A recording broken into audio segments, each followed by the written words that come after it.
Om Shanti. Good morning.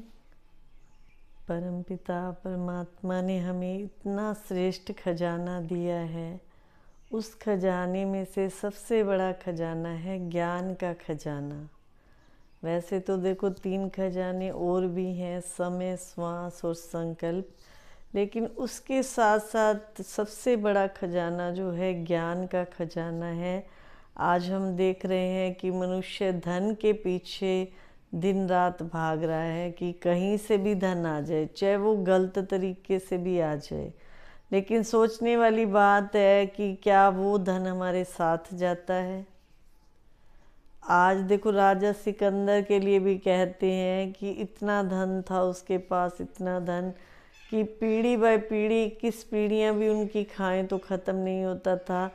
लेकिन क्या वो धन साथ लेके जा गया? और लास्ट में उसने यही कहा कि जब मैं संसार से जाऊं तो मेरे हाथ खाली दिखाना, क्योंकि मैं कुछ नहीं साथ लेके जा रहा। और सारी उम्र उसने इसको लूट उसको लूट लूट लूट करके इतना धन उसने इकट्ठा किया था। तो हम मनुष्य भी कलयुग में रहते हुए ज़रूरत के लिए तो धन देखो सबको चाहिए, जितनी ज़रूरत है। लेकिन इच्छा इतनी बढ़ गई है इंसान की कि वो सोचता है कि चाहे मैं गलत काम करूं तो गलत तरीके से भी जो है ना मेरे पास धन आ जाए तो कोई बड़ी बात नहीं है। लेकिन गलत तरीके से जो हम धन कमाते हैं तो वो हमारा पूरा परिवार खाता है। क्या कमाने वाले के सिर के ऊपर वो बोझ चढ़ता है? क्या जो परिवार है वो आपका साथ देगा? जिसके लिए हम इतनी झूठ, ठगी, चोरी ये सब करते हैं, क्या परिवार हमारा साथ देगा? देखने वाली बात है। देख रहे हैं हजारों लोग आ रहे हैं, जा रहे हैं, लेकिन कोई साथ नहीं देता है। हाँ, ये है कि अगर आप मेहनत कर रहे हो, मेहनत करके आपने बहुत बड़ा अच्छा बिजनेस किया है और वो अगर आपके पास नेचुरली धन आ रहा है तो बहुत अच्छी बात है। आप उसको जो है जितना चाहें यूज़ करें, जितना चाहें ज़रूरतमंद की मदद भी करें। लेकिन जो आज हम देख रहे हैं कि सोचते हैं कि बहुत गलत तरीके से हम देख रहे हैं कि धन कमा रहे हैं लोग, तो वो हमारे साथ नहीं जाता है। आज उसका जो कर्मों का हिसाब किताब है, देखो इतने गरीब घर में लोग जन्म लेते हैं, झुग्गर झोपड़ी वाले हैं, तो उनके पास एक टाइम का खाना भी नहीं होता है। तो हम सोचने वाली बात है, तो वो ऐसे कैसे बने? तो उनके ज़रूर कोई ऐसे उसने कर्म किए थे उस आत्मा ने, जो इतना गरीब घर में उसने जन्म लिया। तो हमें ये ध्यान देना है जब हम धन कमा रहे हैं तो किस तरीके से कमा रहे हैं, अच्छे तरीके से कमा रहे हैं या बुरे तरीके से कमा रहे हैं। जुआ है, झूठ ठगी है, या जो ये चिकन बाज़ार है, या और जो शराब बेचते हैं। सोचो कितने घर बर्बाद होते हैं। एक हम देखो बीच में हमने सुना था कि शराब जो है ये मतलब बंद हो रही है, ये सब चीज़ें बंद हो रही हैं। फिर से भारत हमारे में दूध दही की लस्सी से जिएगा, बहुत ही अच्छा भारत बनेगा। तो इतनी मन में खुशी हो गई थी कि देखो सारा भारत आज जो इतने नशे से पीड़ित है, परेशान है। एक व्यक्ति घर में शराब पी कर के आता है तो पूरा परिवार उसका जो है ना परेशान होता है, पूरी रात उसके घर में कलेश मचता है और उस घर में खाना भी नहीं बनता है। तो सोचो, वो बेचने वाला तो अपना धंधा कर रहा है, उसको तो ये है बस मेरा कहीं से पैसा आना चाहिए। और जो बेचारे 100 लोग उसकी दुकान से, उसके उस बिजनेस से खरीद करके गए और 100 लोगों का घर बर्बाद हुआ, तो वो बोझ किसके सिर पे चढ़ा? उस आत्मा के ऊपर जो ये धंधा कर रही है, नशे का धंधा कर रही है। क्या इसके बिना देश नहीं चलेगा? चलेगा। लेकिन कलयुग है भाई, किसी को क्या कह सकते हैं। मैं तो थोड़ा सा अपने विचार विमर्श कर देती हूँ अपने चैनल के थ्रू कि चलो किसी आत्मा का भी कल्याण हो किसी अच्छी बात से।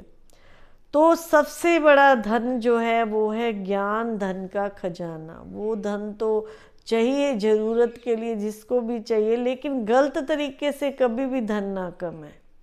सोचिए कई तो छोटे छोटे काम में भी धन की इतनी ठगी कर लेते हैं, उसको क्या पता चलता है, चलो हजारों का इधर उधर कर देता हूँ। तो हर चीज़ का हमारा खाता जुड़ रहा है। जैसे आजकल कंप्यूटर का ज़माना आ गया है, तो ऐसे भगवान के पास इतना बड़ा कैमरा, इतना बड़ा कंप्यूटर है, वो पूरे विश्व की आत्माओं का ऑटोमेटिकली सब काम करता है। कोई भी भगवान को ये नहीं कह सकता है कि हे भगवान तूने मेरे साथ ऐसे क्यों किया, क्योंकि हर आत्मा अपने कर्मों के द्वारा ही अपना एक अंदर से, जैसे उसका कहते हैं ना, अंदर से ऐसी मशीनरी है हमारे अंदर जो उसका अपने आप ही सब कार्य चलता रहता है। तो भगवान को भी हम दोष नहीं दे सकते हैं कि हे भगवान तूने मेरे साथ ऐसे क्यों किया, क्योंकि तन से, मन से, धन से, तीनों तरह से इस जीवन का हिसाब किताब जुड़ता है। तन के द्वारा भी अगर किसी को आप दुख देते हो तो आपका तन स्वस्थ नहीं रहेगा, तन रोगी रहेगा। अगर मन से किसी को दुख देते हो तो मन से खुशी नहीं मिलेगी आपको, मन परेशान रहेगा। अगर धन से भी किसी को दुख देते हो तो धन के आपके पास कमी रहेगी। तो इसीलिए तो कहा गया है, जब हम आरती करते हैं, तन मन धन सब कुछ तेरा, तेरा तुझको अर्पण क्या लागे मेरा। तो तन भी सफल करे, मन भी सफल करे, धन भी सफल करे। और ज्ञान का खजाना ऐसा खजाना है, अगर हमारे पास ज्ञान है अच्छी बातों का, तो दूसरों को हम जितना बांटेंगे उतना उसका जीवन संवर जाएगा, उतना उसका जीवन बदल जाएगा। अभी देखो कितने धर्म में, कितनी संस्थाओं में अच्छी अच्छी बातें सुनाई जाती हैं। किस लिए सुनाई जाती हैं? ताकि मनुष्य का जीवन जो कलयुग में इतना दुखी और परेशान हो चुका है, उनका जीवन अच्छा बन जाए, महान बन जाए, ताकि वो अपने जीवन में सुख पाए। यही मकसद है सभी का, कि देश में जो इतनी बुराइयां फैल चुकी हैं, इतने विकार आ चुके हैं, हर आत्मा बदल जाए, यही सबका लक्ष्य है। तो अपने आप को परिवर्तन कीजिए, कोई भी हमारे अंदर कमियां हैं उसको हम छोड़ने की कोशिश करें। देखो धन के ऊपर एक बात सुनाती हूँ कि मेहनत से किया हुआ कोई भी कार्य है तो वो हमारा जो है सफल ही होता है, उससे हमको कुछ ना कुछ प्राप्ति होती है। दो भाई थे, वो खेती करते थे। तो एक भाई बहुत मेहनत करता था और काम जो है उनका इकट्ठा ही था, तो मेहनत करके खेत में जो है बीज डालना, सब करना, सब कार्य वही करता था। और दूसरा भाई थोड़ी बहुत हेल्प करके बाकी समय भगवान के मंदिर में चला जाता था कि भगवान जो है अपने आप सब कुछ कर देंगे। तो क्या हुआ कि जब फसल बन के तैयार होकर के आई, दोनों भाई बोले, एक वो जो भाई मेहनत करता था कि मुझे फसल का हिस्सा जो है ज़्यादा मिलना चाहिए, और जो मेहनत नहीं करता था वो बोला मुझे ज़्यादा मिलना चाहिए। ये बात लेकर के वो पहले तो ये होता था कि शहर के सरपंच के पास, मुखिया के पास जाते थे, कोई भी बात होती थी तो मुखिया के पास गए। उसने कहा कि मैं आपको एक चावल की बोरी देता हूँ, उसमें कंकर मिला दिए, जो व्यक्ति जल्दी साफ करके लाएगा, जल्दी कंकर और चावल अलग करके लाएगा, वही ज़्यादा फसल का हकदार होगा। तो दोनों भाई वो बोरी लेकर के चले गए। जो छोटा भाई मेहनती था उसने तो पूरी रात जा करके चावल और कंकर अलग अलग कर दिए, और जो दूसरा भाई कम मेहनती था उसने थोड़ा सा काम किया और जा कर के भगवान के चरणों में बैठ गया कि भगवान जी अपने आप सब कुछ कर देंगे। ये बात तो हर शास्त्र में, हर गीता में, सब में है कि कर्म से पीछे मत हटो, कर्म करना तुम्हारा फर्ज है, फल की इच्छा मत रखो, कर्म पहले करो। ऐसे नहीं भगवान भरोसे छोड़ दो कि भगवान आप पे करेंगे। पुरुषार्थ करो, पुरुषार्थ के बाद जो प्रारब्ध मिलती है फिर हम कह सकते हैं कि भगवान संभाले। ऐसे नहीं कि काम धंधा कुछ करे नहीं और भगवान जी के चरणों में बैठ जाए।